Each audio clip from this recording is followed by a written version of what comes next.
This is episode 184 of That Shakespeare Life. If you like our show and want to go even deeper into the life of William Shakespeare, then consider becoming a member. Members get access to our history activity kits, Shakespeare printables, and behind-the-scenes access to get even closer to history right here in the studio. Explore all the member benefits and bonus features at cassidycash.com/experience, and stay tuned after the episode for even more details. Hi, I'm Marion Gibson, Professor of Renaissance and Magical Literatures at the University of Exeter, and I'm the author of Early Modern Witches and Shakespeare and the Elizabethan Exorcism Controversy. Another great method for exploring the life of William Shakespeare includes listening to this. It's That Shakespeare Life with my friend and yours, Cassidy Cash.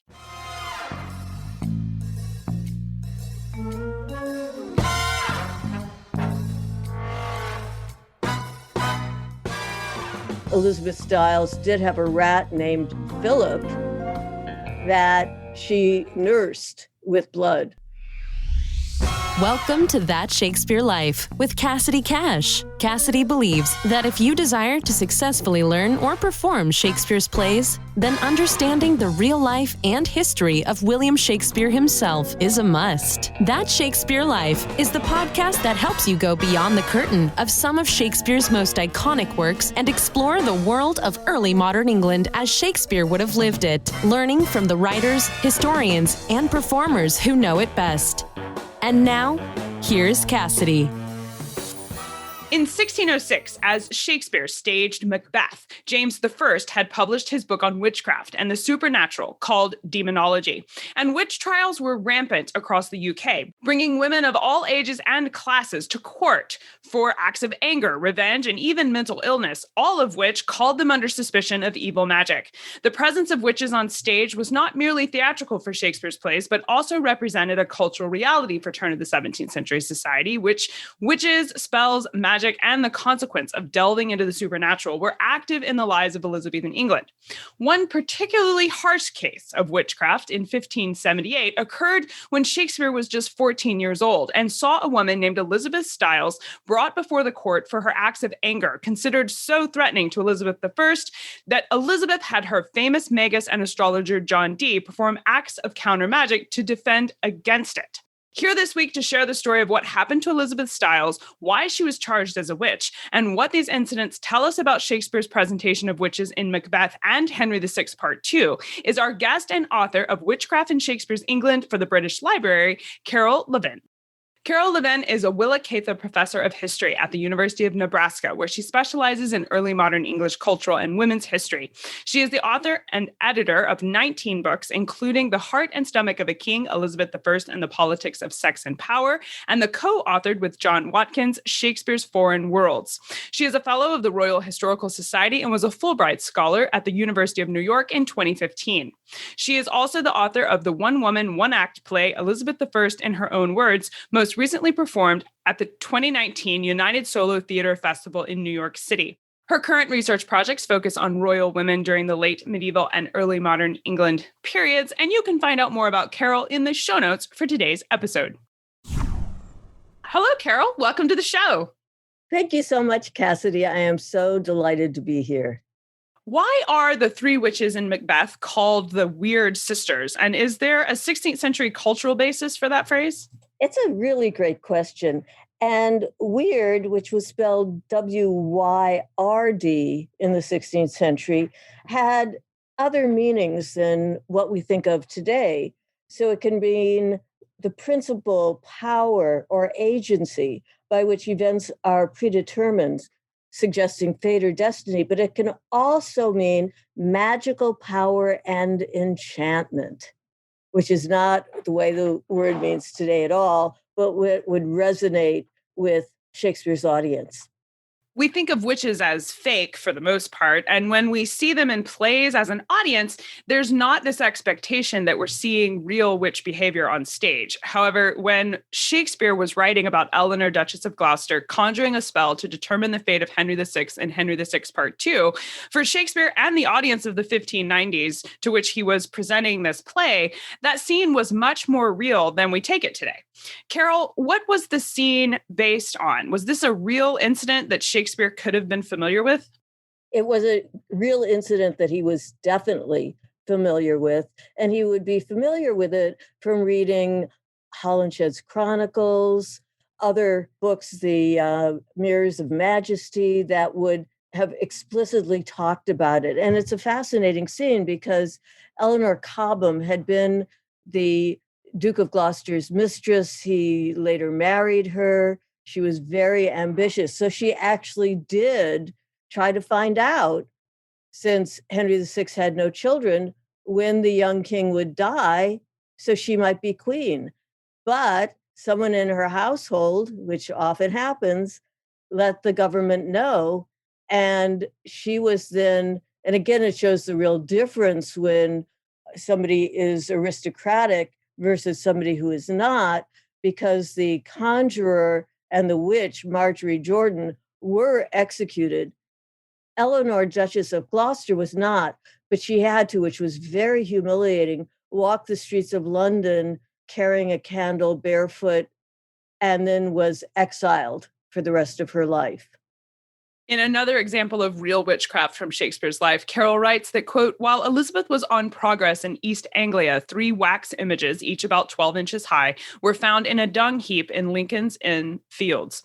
End quote. Carole, why were these wax effigies, also called poppets, associated with witchcraft?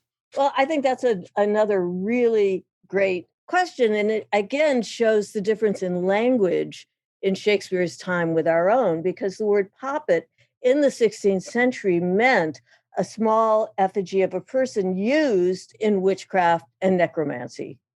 And we find many examples of poppets in magic, but where it is especially used and where it was seen as especially dangerous was something known as image magic. And the idea is an image of someone could be harmed, and then that person would be harmed. And we have examples of image magic used against Queen Elizabeth throughout her reign, starting as early as 1560, when another kind of poppet or doll was found and had pins stuck in it, and it was clearly supposed to represent Elizabeth. In Ireland, one of the rebels took a statue of the Virgin Mary, relabeled it Elizabeth, tied it to his horse, and dragged it through the streets. He was later executed for treason. At the very end of her reign, when she was dying, one of her ladies in waiting found a playing card with the Queen with a nail through its head, and was thought of, oh, this is against Queen Elizabeth. So image magic was very terrifying, because there really was this belief that the image, if the image was damaged, so would the person be. And again, in Holinshed, we have some amazing examples of Scottish kings who were attacked through using a poppet who was damaged, and then the king couldn't sleep, was sweating, was having terrible trouble until the witches were arrested. So we can really understand the terror these 3 poppets held to people, especially the Privy Council. And they were so, in fact, terrified, especially because when Elizabeth was in Norwich, she was not feeling well. What it actually was toothache. Elizabeth had bad teeth, and this was always a problem for her. But her headaches, her pains made people think, oh, it's the poppet. And they invited John Dee, who was an astrologer, a magician, well known to Elizabeth. She stopped at his house many times, consulted with him. He was the one who chose, at her request, the day of her coronation, so it would be propitious. And Dee was asked to go to Norwich and do something with the Queen to kind of lift any spell that was put on her. Why was someone able to find them in a dung heap? This was surprising to me, because I didn't know if dung heaps were regularly inspected, or it just didn't seem like a place people would be looking around. I don't think it was inspected. I think somebody was just kind of wandering around there and maybe thinking, oh, maybe somebody threw something out that would be valuable. Okay. And it's kind of funny, I know, because I've found dung heaps when I've been doing research. I've found them on a number of occasions in court cases. Oh, the body was buried in a dung heap. Oh, somebody, use the dung heap. So I'm kind of amazed by it too, because you don't think that's a place where people are going to go exploring, but apparently someone did and reported this to the Privy Council, and they were terribly upset. In the end, we don't know who made them. That was never actually found out. So how did they identify the effigies as having been made for Queen Elizabeth specifically? Well, one of them was clearly a woman, I think had the name Elizabeth on it and had a little crown. And then they thought the other two were her close advisors, possibly Sir William Cecil and Sir Francis Walsingham. We can see the pervasive mindset concerning witches in Elizabethan England from these examples. But when it comes to the case of Elizabeth Stile in 1578, what did she do specifically that brought her to court over witchcraft? Well, Elizabeth Stile was known for her kind of bad behavior. And there were several, in the 1570s, several accounts of this, things that she had done, and we can talk about that more in a moment. But a very wealthy person, Richard Gaylis, was very upset with her around 78, 79. And then the Privy Council heard that about her, possibly because Sir Henry Neville, who was Justice of the Peace, he had been in the bedchamber for Henry VIII, he had served in Parliament, and he was in regular correspondence throughout the 1570s with Sir Francis Walsingham. So the Privy Council apparently heard that there were Elizabeth Stiles created poppets that were similar to the poppets that were found in the dung heap. And though she had not created those, there was the fear she might have. And the Privy Council really encouraged Neville to investigate. And this was, as I say, at the same time that Richard Gaylis was very upset with things that Elizabeth Stiles had done. And so that kind of pulled together, and Elizabeth Stiles and several other women accused of witches were brought to Windsor Castle to be investigated. Carole writes that the neighbor, quote, immediately blamed Elizabeth Stile for the illness. Carole, did Elizabeth Stile already have this reputation as a witch before she was brought to trial? You mentioned that Gaylis was upset with her. Was he upset with her over witchcraft? Oh, yeah. She had a reputation of being cranky, antisocial, rude, precisely the kind of woman you wouldn't want to be around, wouldn't want to be begging from you. In the reports, she was described by her neighbors as, quote, lewd, malicious, and hurtful to the people and inhabitants thereabouts. Apparently, she liked to threaten people, her neighbors, especially, and again, and we'll see it in Macbeth, the idea of mischief following anger, but she liked to ask people for things and would be angry if they didn't give them. So their fear of her helped her for a while to get things, but then really bubbled over. And there were numerous instances of threats, of spite, of village people having interactions with her and then suffering from pain or illness. There was even said somebody went mad because of what she did. And also, apparently, people knew what she could do. And she also offered to curse someone for a modest fee. So she had been known for this before it all ended up in her being brought before Sir Henry Neville. This had been going on for some years. Previously on That Shakespeare Life, we've discussed various tests that were done to determine if someone really was a witch or to test if someone was behaving under the influence of magic. Carole, in the case of Elizabeth Stile, were there specific tests done to determine her guilt or innocence? Well, as I said, she clearly did mischief following anger, which we see in the witches in Macbeth too. But also, the way we know about Elizabeth Stiles is that there was, in 1579, there were actually two pamphlets. One was an anonymous pamphlet, and then Richard Gaylis's son also wrote a pamphlet. And that's really, really interesting. Gaylis himself was a former mayor of Windsor. He had been elected mayor 3 different times. And so he certainly was powerful when he was the one who was bringing her to trial. So from these pamphlets, we know that Elizabeth Stiles had a witch mark. And witch marks were one of the things that you could tell someone was a witch. And the idea is, and they would usually get a board of matrons to search a woman to see if she had a witch mark. Sometimes they were done by, especially in the 17th century, by professional witch finders. But it would be a mark on her body, and it would be what the devil put on her body to kind of seal their deal that he would help her. It also was sometimes the witch mark would be used to nurse the familiar. And in fact, Elizabeth Stiles did have a rat named Philip that she nursed with blood. So the witch mark was definitely another way they could tell she was a witch. I would just add, Cassidy, that I think witch marks, I think especially older women, any woman they found, if they searched, they could find something they could. Well, that's what I was thinking. Like, that can be anything from a birthmark to, an oddly placed freckle.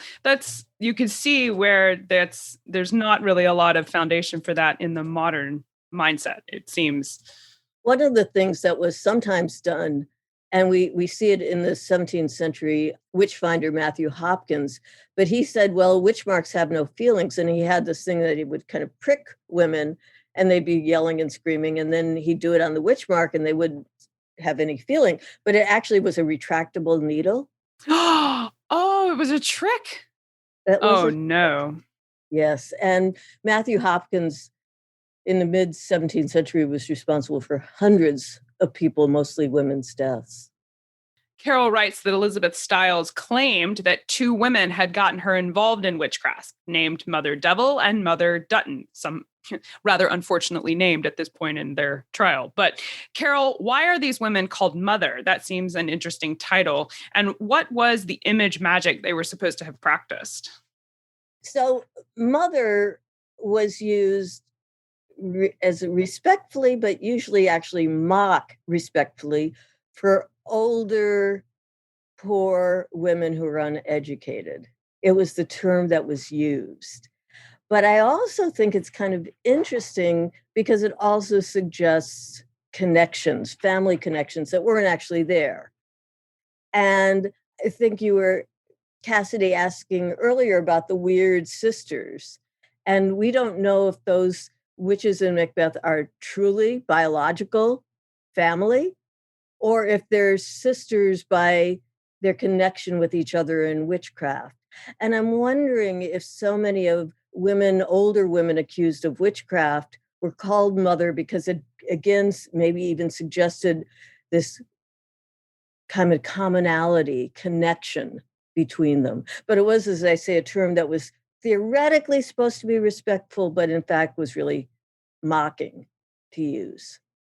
And they were said to have practiced image magic. Why did Elizabeth Stiles bring them into the trial? Okay, so image magic, as I've suggested, Elizabeth Stiles made poppets and would then damage the poppets. She'd put thistles on them, other things. She'd hang them on her wall and smack them around. And this was one of her ways of trying to damage her neighbors if she wanted to do that. And apparently these other witches were also very much involved with image magic. And as I say, especially with the fear of what was happening to Queen Elizabeth, this image magic was seen as very dangerous and serious. Well, what ultimately happened to them? How did the trial end? Were Elizabeth Stiles and the mothers executed? Well, they were. And interestingly enough, Elizabeth Stiles confessed. The other women didn't. And we have her confession, and she confessed to all sorts of evil magic and witchcraft that she had performed against various neighbors. But we don't know exactly why she confessed. And one of the things that is said about English witchcraft as opposed to the continent is they say, oh, these women weren't tortured. And it's true, they were not put on a rack. They were not tortured in sort of what we would see as the more traditional ways. But it seems to me if you keep a woman on her feet, refusing to allow her to sleep, not feeding her, keeping her that way for 24 hours, 36 hours. And we don't know that happened to Elizabeth Stile, but we do know that happened to many other women who confessed. It's not surprising that women might well be willing to confess, and their minds might be just very scattered by that time. So there were certainly ways to get confessions that were not simply, oh, I want to confess. The other women did not, but Stile's confession was enough that they were all hanged in February 1579. I know we would love to explore her story further and to look into the history of puppets and some of these other stories you're telling us about how the English witches were treated. What are some of your favorite books or resources you can recommend we use to learn more? Absolutely. Keith Thomas's book, Religion and the Decline of Magic, which is an enormous book and has so many interesting things, and a huge chapter on witchcraft, is really great. James Sharp, Witchcraft in Early Modern England, is another really excellent book. And Anne Barstow's Witch Craze, A New History of the European Witch Hunts, is also very valuable from a more feminist perspective. We will link to all of these resources as well as Carole's work in the show notes for today's episode. So make sure you visit there to find links to those. Now, Carole, we ask everyone this next question here at That Shakespeare Life, and that's, what's the one book you would take with you on a deserted island? My friends in England tell me I'm supposed to allow you the complete works of Shakespeare and a copy of the Bible. So your choice would be in addition to those. I'm so thrilled to get the Bible and Shakespeare, which seems to me kind of almost all you need. So given that these are classics, I thought I actually have two choices for my other book. One is Sarah Mendelssohn's and Patricia Crawford's Women in Early Modern England, which again is a huge book with just brilliant, fascinating, wonderful stories and research. And the other is Joe Eldridge Carney's Fairy Tale Queens, Representations of Early Modern Queenship. And what Carney did, and I think it's just such a beautifully written, brilliant book, is look at early modern fairy tales and then how they represented, suggested, were influenced by the lives of actual queens like Queen Elizabeth or Catherine of Aragon. I think you'd be well set up on your deserted island with those selections. It sounds like good ones. So what's next for you? What are you working on now that you're excited about? Well, I've got two projects I'm starting on. I'm finishing another book on Queen Elizabeth, and I would just also add my book, The Reign of Elizabeth I. Its last chapter also has a good chunk on Elizabethan witchcraft. But one of my new books is going to be called Changelings, Bastards, and Fantasy Children's Representations of Fertility and Infertility in English Queens. And I start with Margaret of Anjou and go all the way to Queen Anne. I'm fascinated by the ideas people had about queens who didn't have children or whose children were not seen as legitimate for some reason. And Margaret of Anjou, for example, didn't have a baby for the first 8 years of her marriage.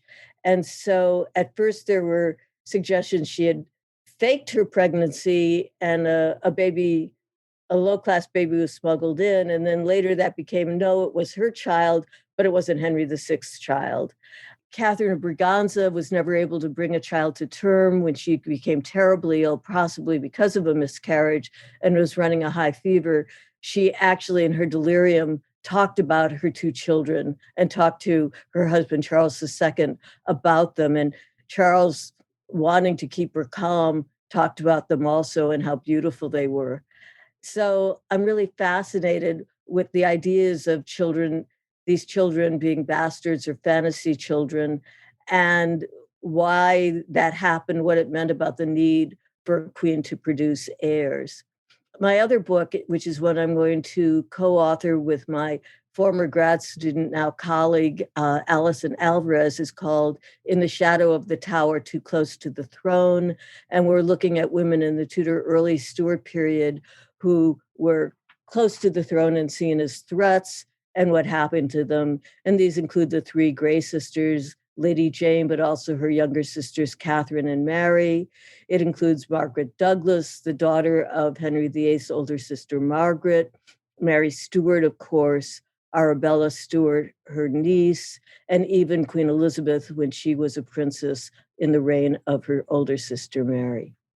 Those sound like fascinating works. I can't wait to read them. And I know you're having a ton of fun putting them together.